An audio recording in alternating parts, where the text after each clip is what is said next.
ఈనాడు ప్రపంచం మన వైపు చూస్తుంది. చరిత్రలో జూన్ 10, 2026 తారీఖు చరిత్రలో సువర్ణ అక్షరాలతో లిఖించబోతున్నాం.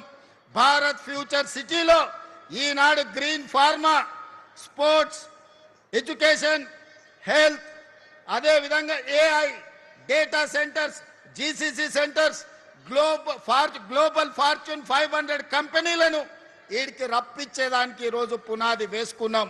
పోయిన డిసెంబర్లో గ్లోబల్ సమ్మిట్ ఇక్కడనే ఏర్పాటు చేసినాం. ప్రపంచ దేశాలన్నిటినీ ఇక్కడికి రప్పించగలిగినాం. మళ్ళీ డిసెంబర్లో గ్లోబల్ సమ్మిట్ను మా శ్రీధర్ బాబు గారి నేతృత్వంలో అద్భుతంగా నిర్వహించి ఇక్కడికి ప్రపంచ దేశాలను రప్పించడమే కాదు, వాళ్ళ పెట్టుబడులను ఆకర్షించి మన స్కిల్స్ యూనివర్సిటీలో, మన ఏటీసీలలో చదువుకున్న వాళ్ళకు లక్షలాది మందికి ఉద్యోగ ఉపాధి అవకాశాలు కల్పిస్తాం. అందుకే మిత్రులారా, ఈనాడు